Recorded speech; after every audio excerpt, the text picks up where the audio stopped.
ठीक है। आदर्शवाद का एक मजबूत दीवार जिसके पीछे भारतीय जनता पार्टी शुरू से रही है, लेकिन अभी चाल और चरित्र बदल गया है। जैसा कि मैंने पहले इसके पूर्व जो सवाल किया था पंचायत चुनाव को लेकर, तो क्या tit for tat party with difference अपना रही है? देखिए, जब वो जीत जाते हैं, वो छीन लेते थे, वो ज़बरदस्ती करते थे तो सब उनको अच्छा लगता था। हमने कुछ न छीना है न ज़बरदस्ती किया है, लेकिन हमारी जीत उनको पच नहीं रही है। 22 की परीक्षा मैं ये पूछना चाहता हूँ कि भाजपा के लिए कितनी आसान है, या अगर मुश्किल है तो कितनी मुश्किल, और सबसे बड़ी मुश्किल कौन है? प्रियंका गांधी, समाजवादी पार्टी या बसपा? देखिए, जो ठहरा हुआ हो उसको अपनी गति तेज़ करने के लिए सोचना पड़ता है। ब्राह्मणों को लुभाने का बहुत प्रयास हो रहा है। मायावती ने तो शुरुआत भी कर दी है। जातीय समीकरण को आप कैसे देखते हैं? देखिए, जहाँ तक ब्राह्मण का सवाल है, ब्राह्मण को दूसरे दलों के लोग फुटबॉल की तरह यूज़ करते हैं। जब वक्त आता है उनको गले लगा लेते हैं, जब वक्त निकल जाता है, उनका काम निकल जाता है तो फिर वो उनको ठुकरा देते हैं। लेकिन भारतीय जनता पार्टी के लिए ब्राह्मण हमेशा महत्वपूर्ण रहा, हमेशा उसके साथ दिल की गहराई से कल भी जुड़ा था, आज भी जुड़ा है और आगे भी जुड़ा रहेगा।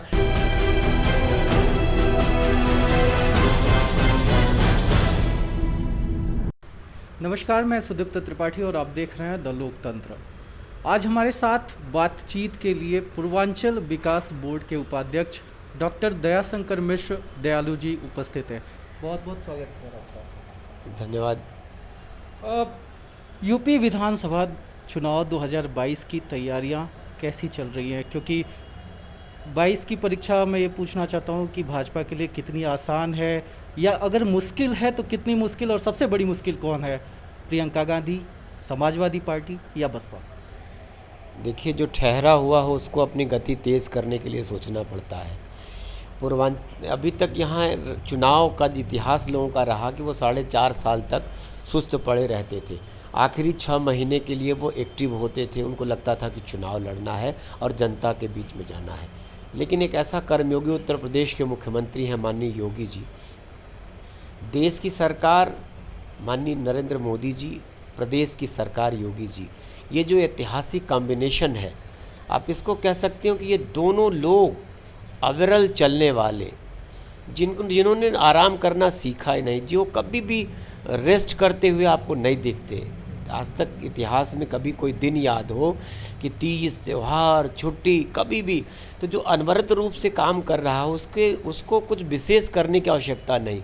उत्तर प्रदेश विकास के जिस रास्ते पर दौड़ रहा, आप देख रहे हैं अनगिनत परियोजनाएं उत्तर प्रदेश में, अस्पताल को तरसने वाला उत्तर प्रदेश, सड़कों को तरसने वाला उत्तर प्रदेश, इंफ्रास्ट्रक्चर के नाम पर उद्योगों की जो बाढ़ आई है, तो कहीं न कहीं से उत्तर प्रदेश में सरकार ये हमेशा तैयार है कि चुनाव आएगा वो उनके बीच में जाएंगे। काम की गति जैसे कल थी वैसे आज है, वैसे कल भी रहेगी। मुश्किल कौन पैदा कर सकता है? हम तो किसी को नहीं देख रहे हैं कोई ऐसा हो जो पिछले पूरे वक्त आपने देखा होगा कैसे लोग सोए पड़े थे। सिर्फ ट्विटर के ज़रिए अपनी उपस्थिति का एहसास प्रदेश में कराया है लोगों ने, इसके सिवा कोई सड़कों पर नहीं दिखा। कोरोना काल में शायद लोगों ने अपने घरों के दरवाजे इस कदर सीज कर लिए थे कि जनता उनके चेहरे तक को भूल चुकी होगी। तो वो अपनी पहचान के लिए समाज में आएंगे, न कि काम के चलते, न कि वो विरोध करने के लिए। चुनाव में ये पार्टियां तरस रही, इसीलिए देख नहीं रहे आप कि कैसे कैसे एजेंडे तलाशे जा रहे हैं, क्या उनके पास विरोध करने का बचा है। पूर्वांचल विकास बोर्ड के आप उपाध्यक्ष हैं। पूर्वांचल को लेकर किस तरह की योजनाएं बनाई जा रही हैं? विकास का कैसा खाका खींचा जा रहा है सरकार द्वारा? देखिए, सड़कों का जाल, पूर्वांचल एक्सप्रेसवे हो, तमाम ऐसी सड़कों का, आप इसके पहले हम लोग, जैसे मैं जहाँ तक बनारस की बात करूँ, बनारस से गाज़ीपुर होते हुए गोरखपुर तक की सड़क, बनारस से लखनऊ आने के लिए जो वाया जौनपुर सुल्तानपुर होते हुए सड़क, बनारस से इलाहाबाद, कैसी खूबसूरत सड़क बनी है। हम लोग तरसते थे, 4-4 घंटे लगते थे हम लोगों को। तो एक ऐसी सड़कों का जाल बिछ रहा है जिस पे आप फ्रीक्वेंट मूवमेंट उत्तर प्रदेश के किसी हिस्से में, बुंदेलखंड में आप देख लीजिए एक्सप्रेसवे, कैसे वहाँ रक्षा कॉरिडोर जो बन रहा है, डिफेंस कॉरिडोर जिसको हम आप कह रहे हैं, तो कहीं ना कहीं से ये सारी चीज़ें उत्तर प्रदेश को एक नई ज़िंदगी दे रहे हैं। बिजली की समस्या, कैसे हम लोग गर्मी में तरसते थे बिजली को लेके, आज एक्सट्रीम पे हम आप बैठे हैं बिजली के। गर्मी के, और कोई हाहाकार प्रदेश में नहीं। आज चंद मिनटों में ट्रांसफार्मर जलते हैं और चंद दिन में कह लीजिए, चंद घंटे में कह लीजिए, ट्रांसफार्मर गांव-गांव उपलब्ध है। जो बिजली शहर को मिलती थी वो बिजली गांव को मिलती है। इससे उद्योगों को गति मिली है। इस कोरोना के कठिनतम दौर में भी जिस तरीके से उत्तर प्रदेश की सरकार ने जो अदम्य साहस कह लीजिए, जो स्पेशल मैनेजमेंट कह लीजिए दिखाया है, वो निश्चित तारीफ के काबिल है। और पूरे प्रदेश का जो मॉडल है उसी को हिंदुस्तान के और भी राज्य अख्तियार कर रहे हैं। आपने देखा कि बार बार योगी जी के इस मॉडल की, कोरोना के मॉडल की तारीफ माननीय मोदी जी ने भी किया है। तो निश्चित ही उत्तर प्रदेश बहुत कामयाबी से उभरा है इस बुरे दौर में। पूर्वांचल की बात करें, पूर्वांचल को लेके किस तरह की योजनाएं हैं? क्योंकि पूर्वांचल के पास औद्योगिक क्षेत्र नहीं है, उद्योग धंधे नहीं है। पहले यहाँ पे चीनी मिलें हुआ करती थी, लेकिन अभी उद्योगों को क्या उत्तर प्रदेश में इस गवर्नमेंट ने कोई बेचा है क्या? इसके पहले चीनी मिलें पिछले गवर्नमेंट में, आपको देखिए शाहगंज की चीनी मिल बिकी। तो इसके पहले चीनी मिलें उद्योगपतियों को, शराब के कारोबारियों को बेच दी जाती थी, लेकिन सारी चीनी मिलें चल रही हैं। और इस कोरोना काल में भी चीनी मिलों का भुगतान कभी नहीं रुका, किसानों का पैसा नहीं रुका, चीनी मिलें अनवरत रूप से चल रही हैं। जहाँ तक और भी उद्योग थे जिनकी हालत अच्छी नहीं थी, उनको बेजिंदा करने का प्रयास, चाहे फर्टिलाइज़र के कारखाने हों, उनको नई ज़िंदगी देने का प्रयास हो रहा है। और हर प्रदेश में वन डिस्ट्रिक्ट वन प्रोडक्ट योजना को इस बहुत विशेष तौर पे बढ़ावा देने का काम किया जा रहा है। कारण ये है कि हर ज़िले की पहचान, चाहे वो काला नमक हो, चाहे वो भदोही की कालीन हो, चाहे वो बनारस चंदौली के चावल का उत्पादन हो, ब्लैक राइस का उत्पादन हो, तो उन सबको एक अच्छा बाज़ार, पैकेजिंग का काम, जैसे चावल होता था तो वहाँ से लोग धान खरीद के ले जाते थे, लेकिन आज वहाँ का किसान पैकेजिंग करने के लिए, अपने माल को हिंदुस्तान में कहीं भी बेचने के लिए उसको एक बाज़ार उपलब्ध है। तो हर ज़िले में एक आपने देखा कि जिस पहचान बनती जा रही है, चाहे वो लकड़ी का खिलौना हो, चाहे पीतल के बर्तन हो, चाहे वो बहुत सारे ऐसी चीज़ें हैं जो विलुप्त थी।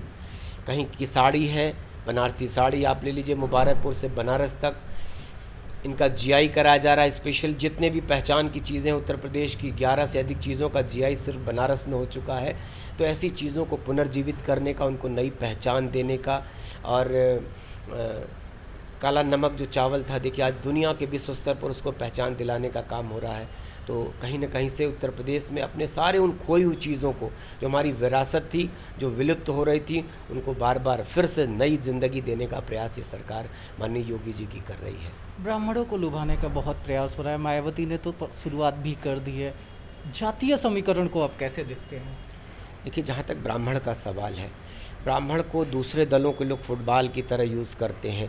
जब वक्त आता है उनको गले लगा लेते हैं, जब वक्त निकल जाता है, उनका काम निकल जाता है, तो फिर वो उनको ठुकरा देते हैं। लेकिन भारतीय जनता पार्टी के लिए ब्राह्मण हमेशा महत्वपूर्ण रहा, हमेशा उसके साथ दिल की गहराई से कल भी जुड़ा था, आज भी जुड़ा है और आगे भी जुड़ा रहेगा। मुझको नहीं लगता है, हमने आपसे कहा था कि चुनाव नज़दीक आने के बाद ये जाति के चोचले ये एजेंडे तलाशे जा रहे हैं कि किस मुद्दे पर वो लड़ें, तो ब्राह्मण उनको एक ऐसी चीज़ दिखाई दे रहा है। लेकिन सच में दिल की गहराई से उत्तर प्रदेश का ब्राह्मण भारतीय जनता पार्टी के साथ है, माननीय योगी की सरकार के साथ है। पंचायत अध्यक्ष के जो चुनाव हुए थे, ब्लॉक प्रमुख के जो चुनाव हुए, उसमें भारतीय जनता पार्टी की कार्यशैली पे बहुत सवाल उठे। अखिलेश ने कहा कि भाजपा गुंडों की पार्टी है, जो आमतौर पर आप समाजवादी पार्टी के लिए टर्म इस्तेमाल करते थे। इस पे आपका क्या कहना है? देखिए, जब विपक्ष का काम ही उत्तर प्रदेश का जहाँ तक सवाल है, सिर्फ आलोचनाएं करना, विरोध करना, आलोचनाएं करना, बुरा साबित करने का प्रयास करना। लेकिन कल तक उनका जब दौर था तो उनको यही हर सारी चीज़ें उनके गले में हार की तरह लटकती थी। तो हम ऐसे विरोध को जायज़ नहीं ठहराते। हम समझते हैं कि वो उनके पास विरोध का कोई मुद्दा नहीं है, तो फिर ऐसी छोटी छोटी चीज़ों को वो तलाश रहे हैं, लेकिन सच में उनके पास कोई मुद्दा नहीं है। और ये चुनाव, ये जनता का चुनाव था, लोगों ने चुना है। समाज में जनप्रतिनिधियों का चुनाव, आप तो जानते हैं कैसे चुनाव हुआ। और आरोप लगाने का जहाँ तक सवाल है, ये इसके अलावा उनके पास कुछ नहीं है। ठीक है, आदर्शवाद का एक मजबूत दीवार जिसके पीछे भारतीय जनता पार्टी शुरू से रही है, लेकिन अभी चाल और चरित्र बदल गया। जैसा कि मैंने पहले इसके पूर्व जो सवाल किया था पंचायत चुनाव को लेकर, तो क्या tit for tat party with difference अपना रही है? देखिए, जब वो जीत जाते हैं, वो छीन लेते थे, वो ज़बरदस्ती करते थे तो सब उनको अच्छा लगता था। हमने कुछ न छीना है, न ज़बरदस्ती किया है, लेकिन हमारी जीत उनको पच नहीं रही है। वो अपने को समझते थे कि गाँव देहात का चुनाव जो होता था, किसानों का जो चुनाव होता था, वो उनको अपनी थाती मान के चलते थे। पहली बार वो चीज़ें उनसे अलग हुई हैं। पहली बार भारतीय जनता पार्टी को ऐतिहासिक विजयश्री मिली है, ये उनको विजय पच नहीं रही है उन विरोधियों को। प्रियंका कितना असर छोड़ेंगे, क्योंकि भागदौड़ उनकी जारी है, अखिलेश भी ट्विटर छोड़कर अब ज़मीन पे नज़र आ रहे हैं, कैसे देख रहे हैं? देखिए, मौसम बदलता है, ये लोग दिखने लगते हैं। गर्मी पड़ने लगे तो ये पहाड़ों पे चले जाते हैं। बरसात होने लगती है तो सड़कों पे इनको कीचड़ दिखता है तो फिर ये किसी अच्छी जगह पे चले जाते हैं, हिल स्टेशन कह लीजिए या हिंदुस्तान के विदेश चले जाएं। लेकिन सच ये है कि उत्तर प्रदेश में कोई सड़क पे 24 घंटे दिन और रात, जिसको कहते हैं कि 24 आवर अगर सड़क पे कोई है, समाज में कोई है, जनता के बीच में कोई है, तो माननीय योगी जी हैं। और वो आपको दिखाई दे रहा होगा कि दिन और रात का फ़र्क मिटा दिया है माननीय योगी जी ने। तो ऐसे में मुझको नहीं लगता कि ये जो सीजनल लोग हैं, जो मौसमी लोग हैं, इनके आने से, इनके जाने से उत्तर प्रदेश की इस वर्तमान सरकार की सेहत पे कोई फ़र्क पड़ेगा। 2022 के लिए मुद्दे क्या होंगे? कोई विशेष मुद्दा नहीं, हमारा काम ही हमारी तारीफ़ है, वही हमारी जीत है। और उन्हीं मुद्दों को लेके, किसान को लेके, विकास को लेके, सड़क को लेके, बिजली को लेके, उद्योग को लेके हम जिस तरीके से आगे बढ़ रहे हैं, हमारा पूर्वांचल, हमारा उत्तर प्रदेश जिस तरीके से तरक्की कर रहा है, वही हमारे इस चुनाव का आधार है। कुछ भी नया नहीं करेंगे। राम मंदिर आपने देखा कि बरसों, सैकड़ों साल की एक रुकी हुई चीज़ को कैसे विजयश्री हासिल किया है, वो श्रेय भी इस सरकार को जाता है। तमाम ऐसे मुद्दे जो बरसों से उत्तर प्रदेश के विकास में बाधक बने थे, अपने आप स्वतः वो दूर होते चले गए। तो उत्तर प्रदेश प्रगति की राह पे चल रहा है और आगे भी ऐसे ही बढ़ता रहेगा। और रास्ते में रोड़े अटकाने वाले लोग समय के साथ समय उनको मिटा देगा और उनको वो लोग दूर होते चले जाएंगे। किसान आंदोलन क्या फ़र्क डाल सकता है?